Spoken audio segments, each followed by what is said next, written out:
जय श्री कृष्ण। आगे का वर्णन अध्याय 7 श्लोक 11। अनुवाद। मैं बलवानों का कामनाओं तथा इच्छा से रहित बल हूँ। हे भरत श्रेष्ठ अर्जुन, मैं वह काम हूँ जो धर्म के विरुद्ध नहीं है। तात्पर्य: बलवान पुरुष की शक्ति का उपयोग दुर्बलों की रक्षा के लिए होना चाहिए, व्यक्तिगत आक्रमण के लिए नहीं। इसी प्रकार धर्म समस्त मैथुन संतानोक्ति के लिए होना चाहिए, अन्य कार्यों के लिए नहीं।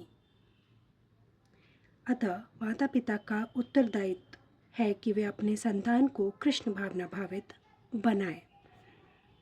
श्लोक 12। अनुवाद।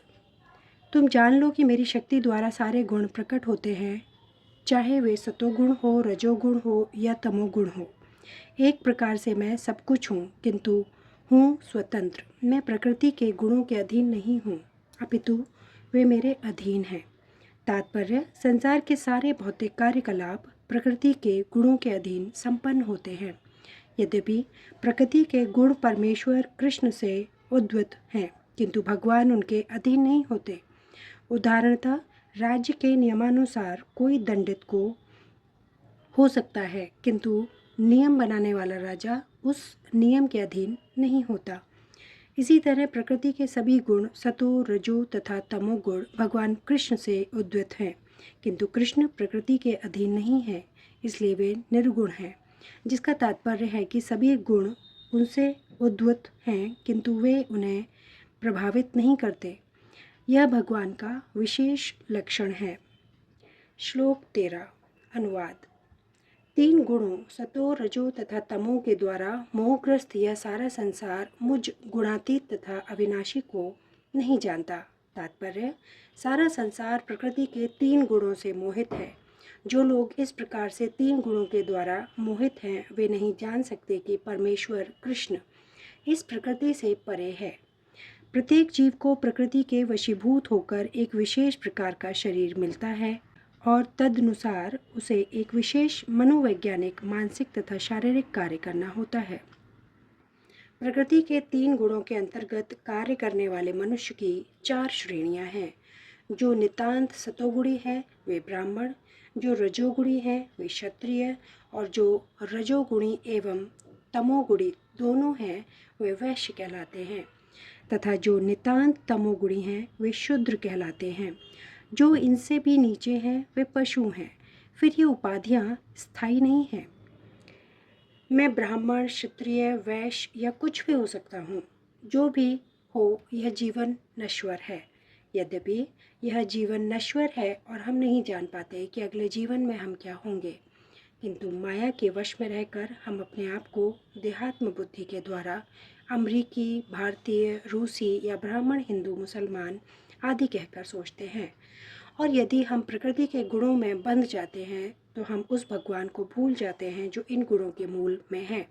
अतः भगवान का कहना है कि सारे जीव प्रकृति के इन गुणों द्वारा मोहित होकर यह नहीं समझ पाते कि इस संसार की पृष्ठभूमि में भगवान है। जीव कई प्रकार के हैं, यथा मनुष्य, देवता, पशु आदि, और इनमें से हर एक प्रकृति के वश में है, और ये सभी दिव्य पुरुष भगवान को भूल चुके हैं। जो रजोगुणी तथा तमोगुणी हैं, यहाँ तक कि जो सतोगुणी भी हैं, वे भी परम सत्य के निर्विशेष ब्रह्म स्वरूप से आगे नहीं बढ़ पाते। वे सब भगवान के साक्षात स्वरूप के समक्ष संभ्रमित हो जाते हैं, जिसमें सारा सौंदर्य, ऐश्वर्य, ज्ञान, बल, यश तथा त्याग भरा है। जब सतोगुणी तक इस स्वरूप को नहीं समझ पाते तो उनसे क्या आशा की जाए जो रजोगुणी या तमोगुणी हैं। कृष्ण भावनामृत प्रकृति के इन तीनों गुणों से परे है, और जो लोग निसंदेह कृष्ण भावनामृत में स्थित हैं वे ही वास्तव में मुक्त हैं। श्लोक 14। अनुवाद। प्रकृति के तीन गुणों वाली इस मेरी देवी शक्ति को पार कर पाना कठिन है, किंतु जो मेरे शरणागत हो जाते हैं वे सरलता से इसे पार कर पाते हैं। तात्पर्य: भगवान की शक्तियाँ अनंत हैं और ये सारी शक्तियाँ दैवी हैं। यद्यपि जीवात्माएं उनकी शक्तियों के अंश हैं, अतः दैवी हैं, किंतु भौतिक शक्ति के संपर्क में रहने से उनकी पराशक्ति आच्छादित रहती है। इस प्रकार भौतिक शक्ति से आच्छादित होने के कारण मनुष्य अपने प्रभाव का अतिक्रमण नहीं कर पाता।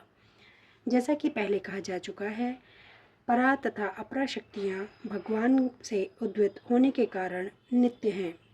जीव भगवान की पराशक्ति से संबंधित होते हैं, किंतु अपरा शक्ति अर्थात पदार्थ के द्वारा दूषित होने से उनका मोह भी नित्य होता है। अतः बुद्धिजीव नित्य बुद्ध हैं। कोई भी उसके बुद्ध होने की तिथि को नहीं बता सकता। फलस्वरूप प्रकृति के चंगुल से उसका छूट पाना अत्यंत कठिन है, भले ही प्रकृति अपरा शक्ति क्यों न हो, क्योंकि भौतिक शक्ति परमेच्छा द्वारा संचालित होती है, जिसे लांघ पाना जीवन के लिए कठिन है। यहाँ पर अपरा भौतिक प्रकृति को दैवी प्रकृति कहा गया है, क्योंकि इसका संबंध दैवी है तथा इसका चालन देवी इच्छा से होता है। दैवी इच्छा से संचालित होने के कारण भौतिक प्रकृति अपरा होते हुए भी दृश्य जगत के निर्माण तथा विनाश में महत्वपूर्ण भूमिका निभाती है।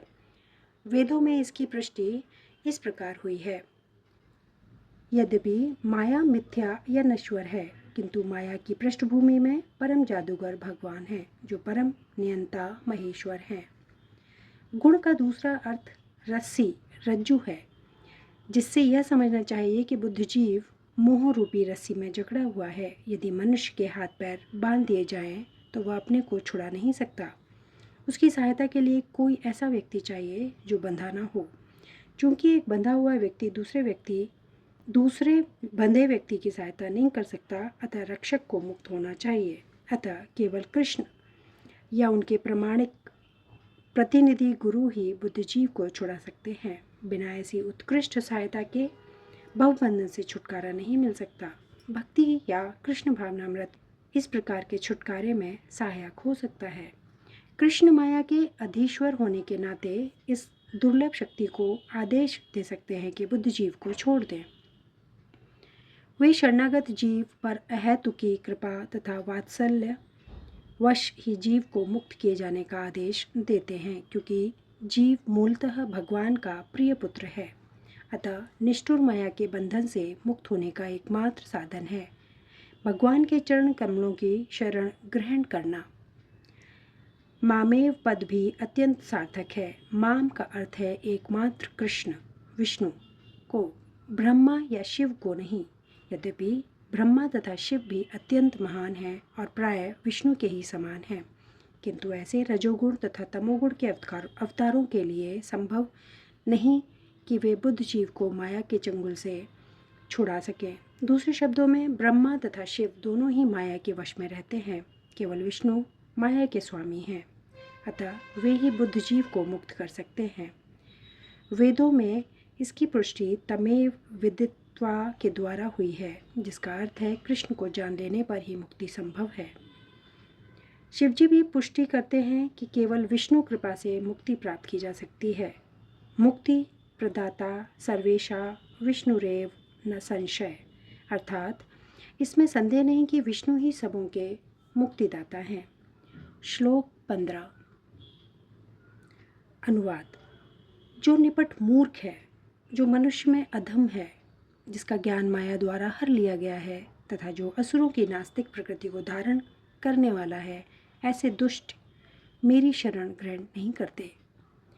तात्पर्य, भगवत गीता में यह कहा गया है कि श्री भगवान के चरण कमलों की शरण ग्रहण करने से मनुष्य प्रकृति के कठोर नियमों को लांघ सकता है।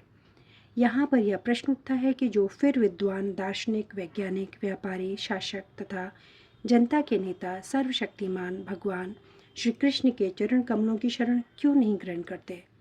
बड़े बड़े जन नेता विभिन्न विधियों से विभिन्न योजनाएं बनाकर अत्यंत धैर्यपूर्वक जन जन्मांतर तक प्रकृति के नियमों से मुक्ति की खोज करते हैं, किंतु यदि वही मुक्ति भगवान के चरण कमलों की शरण ग्रहण करने मात्र से संभव हो, तो बुद्धिमान तथा श्रमशील मनुष्य इस सरल विधि को क्यों नहीं अपनाते। गीता इसका उत्तर अत्यंत स्पष्ट शब्दों में देती है। समाज के वास्तविक विद्वान नेता यथा ब्रह्मा, शिव, कपिल, कुमारगण, मनु, व्यास, देवल, असित, जनक, प्रहलाद, बलि तथा उनके पश्चात मध्वाचार्य, रामानुजाचार्य, श्री चैतन्य तथा बहुत से अन्य श्रद्धावान दार्शनिक, राजनीतिक, शिक्षक, विज्ञानी आदि हैं जो सर्वशक्तिमान परम पुरुष के चरणों में शरण लेते हैं। किंतु जो लोग वास्तविक दार्शनिक, विज्ञानी, शिक्षक, प्रशासक आदि नहीं हैं, किंतु भौतिक लाभ के लिए ऐसा बनते हैं, वे परमेश्वर की योजना या पथ को स्वीकार नहीं करते। उन्हें ईश्वर का कोई ज्ञान नहीं होता। वे अपने सांसारिक योजनाएं बनाते हैं और संसार की समस्याओं को हल करने के अपने व्यर्थ प्रयासों के द्वारा स्थिति को और जटिल बना लेते हैं। चूँकि भौतिक शक्ति इतनी बलवती है, इसलिए वह नास्तिकों की अवैध योजनाओं का प्रतिरोध करती है और योजना आयोग के ज्ञान को ध्वस्त कर देती है। नास्तिक योजना निर्माताओं को यहाँ पर दुष्कृतिन कहा गया है, जिसका अर्थ है दुष्टजन। कृति का अर्थ पुण्यात्मा होता है। नास्तिक योजना निर्माता कभी कभी अत्यंत बुद्धिमान और प्रतिभाशाली भी होते हैं, क्योंकि किसी की विराट योजना के लिए, चाहे वह अच्छी हो या बुरी, बुद्धि की आवश्यकता होती है। लेकिन नास्तिक की बुद्धि का प्रयोग परमेश्वर की योजना का विरोध करने में होता है। इसलिए नास्तिक योजना निर्माता दुष्कृति कहलाता है, जिससे सूचित होता है कि उसकी बुद्धि तथा प्रयास उल्टी दिशा की ओर होते हैं। गीता में यह स्पष्ट कहा गया है कि भौतिक शक्ति परमेश्वर के पूर्ण निर्देशन में कार्य करती है। उसका कोई स्वतंत्र प्रभुत्व नहीं है। जिस प्रकार छाया पदार्थ का अनुसरण करती है, उसी प्रकार यह शक्ति भी कार्य करती है। तो भी यह भौतिक शक्ति अत्यंत प्रबल है और नास्तिक अपने अनीश्वरवादी स्वभाव के कारण यह नहीं जान सकता कि वह किस तरह कार्य करती है, न ही वह परमेश्वर की योजना को जान सकता है। मोह तथा रजो एवं तमो गुणों में रहकर उसकी सारी योजनाएं उसी प्रकार ध्वस्त हो जाती हैं, जिस प्रकार भौतिक दृष्टि से विद्वान, वैज्ञानिक, दार्शनिक, शासक तथा शिक्षक होते हुए भी हिरण्यकश्यप तथा रावण की सारी योजनाएं ध्वस्त हो गई थी। ये दुष्कृति या दुष्ट 4 प्रकार के होते हैं, जिनका वर्णन नीचे दिया गया है। मूढ़, वे जो कठिन श्रम करने वाले भारवाही पशुओं की भांति निपट मूर्ख होते हैं। वे अपने श्रम का लाभ स्वयं उठाना चाहते हैं, अतः वे भगवान को उसे अर्पित करना नहीं चाहते। भारवाही पशु का उपयुक्त उदाहरण गधा है। इस पशु से उसका स्वामी अत्यधिक कार्य लेता है। गधा यह नहीं जानता कि अहर्निश किसके लिए काम करता है। वह घास से पेट भर संतुष्ट रहता है और अपने स्वामी से मार खाने के भय से केवल कुछ घंटे सोता है, और गधी से बार बार लात खाने के भय के बावजूद भी वह अपनी काम तृप्ति पूरी करता है। कभी कभी गधा कविता करता है और दर्शन बघाड़ता है, किंतु उसके रेंकने से लोगों की शांति भंग होती है। ऐसी ही दशा उस सकाम कर्मियों की है जो यह नहीं जानते कि वे किसके लिए कर्म कर रहे हैं। वे यह नहीं जानते कि कर्म यज्ञ के लिए है। ऐसे लोग जो अपने द्वारा उत्पन्न कर्मों के भार से दबे रहते हैं, प्राय यह कहते सुने जाते हैं कि उनके पास अवकाश कहाँ कि वे जीव की अमरता के विषय में सुने। ऐसे गुणों के लिए नश्वर भौतिक लाभ ही जीवन का सब कुछ होता है, भले ही वे अपने श्रम फल के एक अंश का ही उपयोग कर सकें। कभी कभी वे लाभ के लिए रात दिन नहीं सोते, भले ही उनके आमाशय में व्रण हो जाए या अपच हो जाए। वे बिना खाए ही संतुष्ट रहते हैं। वे मायामय स्वामियों के लाभ हेतु अहिर्निष्काम में व्यस्त रहते हैं। अपने असली स्वामी के अनभिज्ञ रहकर ये मूर्ख कर्मी माया की सेवा में व्यर्थ ही अपना समय गंवाते हैं। दुर्भाग्य तो यह है कि वे कभी भी स्वामियों के परम स्वामी की शरण में नहीं जाते, नहीं वे सही व्यक्ति से अपने विषय में सुनने में कोई समय लगाते हैं। जो सूकर विष्ठा खाता है, वह चीनी तथा घी से बनी मिठाइयों की परवाह नहीं करता। उसी प्रकार मूर्ख कर्मी इस नश्वर जगत की इंद्रियों को सुख देने वाला समाचारों को निरंतर सुनता रहता है, किंतु संसार को गतिशील बनाने वाला शाश्वत जीवन शक्ति प्राण के विषय में सुनने के तनिक भी समय नहीं लगाता। दूसरे प्रकार का दुष्कृति नराधम अर्थात अधम व्यक्ति कहलाता है। नर का अर्थ है मनुष्य और अधम का अर्थ है सबसे नीच। 84 लाख जीव योनियों में से 4 लाख मानव योनियां हैं। इनमें से अनेक निम्न मानव योनियां हैं जिनमें से अधिकांश असंस्कृत हैं। सभ्य मानव योनियां वे हैं जिनके पास सामाजिक, राजनीतिक तथा धार्मिक नियम हैं। जो मनुष्य सामाजिक तथा राजनीतिक दृष्टि से उन्नत है किंतु जिसका कोई धर्म नहीं होता, वे नराधम माने जाते हैं। धर्म ईश्वर विहीन नहीं होता, क्योंकि धर्म का प्रयोजन परम सत्य को तथा अपने साथ मनुष्य के संबंध को जानना है। गीता में भगवान स्पष्टतः कहते हैं कि उनसे परे कोई भी नहीं है और वे ही परम सत्य हैं। मनुष्य जीवन का सुसंस्कृत रूप सर्वशक्तिमान परम सत्य श्री भगवान कृष्ण के साथ मनुष्य की विस्मृत भावना को जागृत करने के लिए मिला है। जो इस सुअवसर को हाथ से जाने देता है वही नराधम है। शास्त्रों से पता चलता है कि जब बालक माँ के गर्भ में अत्यंत असहाय रहता है तो वह अपने उद्धार के लिए प्रार्थना करता है और वचन देता है कि गर्भ से बाहर आते ही वह केवल भगवान की पूजा करेगा। संकट के समय ईश्वर का स्मरण प्रत्येक जीव का स्वभाव है, क्योंकि वह ईश्वर के साथ सदा से संबंधित रहता है। किंतु उद्धार के बाद बालक जन्म पीड़ा की ओर उसी के साथ अपने उद्धारक को भी भूल जाता है, क्योंकि वह माया के वशीभूत हो जाता है। यह तो बालकों के अभिभावकों का कर्तव्य है कि वे उनमें सुप्त दिव्य भावनामृत को जागृत करें। वर्णाश्रम पद्धति में मनुस्मृति के अनुसार ईश्वर भावनामृत को जागृत करने के उद्देश्य से 10 शुद्धि संस्कारों का विधान है जो धर्म का पथ प्रदर्शन करते हैं। किंतु अब विश्व के किसी भाग में किसी भी विधि का दृढ़तापूर्वक पालन नहीं होता और फलस्वरूप 99.9% जनसंख्या नराधम है। जब सारी जनसंख्या नराधम हो जाती है तो स्वाभाविक है कि उनकी सारी तथाकथित शिक्षा भौतिक प्रकृति की सर्वसमर्थ शक्ति द्वारा व्यर्थ कर दी जाती है।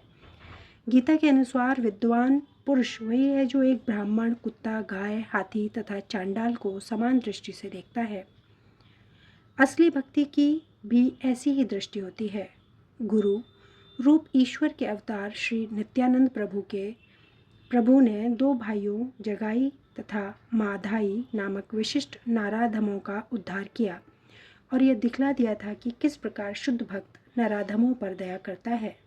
अतः जो नराधम भगवान द्वारा बहिष्कृत किया जाता है वह केवल भक्त की अनुकंपा से पुनः अपना आध्यात्मिक भावनामृत प्राप्त कर सकता है। श्री चैतन्य महाप्रभु ने भागवत धर्म का प्रवर्तन करते हुए संस्तुति की है कि वे लोग विनीत भाव से भगवान के संदेश को सुने। इस संदेश का सार भगवत गीता है। विनीत भाव से श्रवण करने मात्र से अधम मनुष्यों का उद्धार हो सकता है, किंतु दुर्भाग्यवश वे इस संदेश को सुनना तक नहीं चाहते। परमेश्वर की इच्छा के प्रति समर्पण करना तो दूर रहा, ये नराधम मनुष्य के प्रधान कर्तव्य की डटकर उपेक्षा करते हैं। दुष्कृतियों की तीसरी श्रेणी मायाप हृत ज्ञाना की है, अर्थात ऐसे व्यक्तियों की जिनका प्राकंड ज्ञान माया के प्रभाव से शून्य हो चुका है। ये अधिकांश बुद्धिमान व्यक्ति होते हैं, यथा महान दार्शनिक, कवि, साहित्यकार, वैज्ञानिक आदि, किंतु माया इन्हें भ्रांत कर देती है, जिसके कारण वे परमेश्वर की अवज्ञा करते हैं। इस समय मायाप हृत ज्ञाना की बहुत बड़ी संख्या है, यहाँ तक कि वे भगवत गीता के विद्वानों के मध्य भी हैं। गीता में अत्यंत सीधी सरल भाषा में कहा गया है कि श्री कृष्ण ही भगवान है, न तो उनके कोई तुल्य है न ही उनसे बड़ा। वे समस्त मनुष्यों के आदि पिता ब्रह्मा के भी पिता बताए गए हैं। वास्तव में वे ब्रह्मा के ही नहीं अपितु समस्त जीव योनियों के भी पिता हैं। वे निराकार ब्रह्मा तथा परमात्मा के मूल हैं और जीवात्मा के स्थित परमात्मा उनका अंश है। वे सबसे उत्स हैं और सबों को सलाह दी जाती है कि उनके चरण कमलों में शरणागत बने। इन सब कथनों के बावजूद ये मायाप हृत ज्ञाना भगवान का उपहास करते हैं और उन्हें एक सामान्य मनुष्य मानते हैं। वे यह नहीं जानते कि भाग्यशाली मानव जीवन श्री भगवान के दिव्य शाश्वत स्वरूप के अनुरूप ही रचा गया है। गीता की ऐसी सारी अवैध व्याख्याएं जो माया या हृत ज्ञानावृत्ति के लोगों द्वारा की गई है, परंपरा पद्धति से हटकर है, आध्यात्मिक जानकारी के पथ में रोड़े का कार्य करती है। मायाग्रस्त व्याख्याकार न तो स्वयं भगवान कृष्ण के चरणों की शरण में जाते हैं और न अन्यों को इस सिद्धांत का पालन करने के लिए शिक्षा देते हैं। दुष्कृतियों की चौथी श्रेणी आसुर भावमाश्रिता अर्थात आसुरी सिद्धांत वालों की है। यह श्रेणी खुले रूप से नास्तिक होती है। इनमें से कुछ तर्क करते हैं कि परमेश्वर कभी भी संसार में अवतरित नहीं हो सकता, किंतु वे इसका कोई ठोस प्रमाण नहीं बता पाते कि ऐसा क्यों नहीं हो सकता। कुछ ऐसे जो परमेश्वर को निर्विशेष रूप के अधीन मानते हैं, यद्यपि गीता में इसका उल्टा बताया गया है। नास्तिक श्री भगवान के द्वेष वश अपनी बुद्धि से कल्पित अनेक अवैध अवतारों को प्रस्तुत करते हैं। ऐसे लोग जिनके जीवन का एकमात्र उद्देश्य भगवान को नकारना है, श्री कृष्ण के चरण कमलों के कभी शरणागत नहीं हो सकते। दक्षिण भारत के श्री यमुनाचार्य अल बद्रू ने कहा है कि हे प्रभु, आप उन लोगों द्वारा नहीं जाने जाते जो नास्तिक सिद्धांतों में लगे हैं, भले ही आप विलक्षण गुण, रूप तथा लीला से युक्त हैं। सभी शास्त्रों ने आपका विशुद्ध सत्वमय विग्रह प्रमाणित किया है तथा देवी गुण संपन्न दिव्य ज्ञान के आचार्य भी आपको मानते हैं। मूढ़, नराधम, माया हृत ज्ञानी अर्थात भ्रमित मनोधर्मी तथा नास्तिक, ये 4 प्रकार के दुष्कृति कभी भी भगवान के चरण कमलों की शरण में नहीं जाते, भले ही सारे शास्त्र तथा आचार्य ऐसा उपदेश क्यों न देते रहें। श्लोक 16 से आगे का वर्णन अगले वीडियो में। धन्यवाद। जय श्री कृष्ण।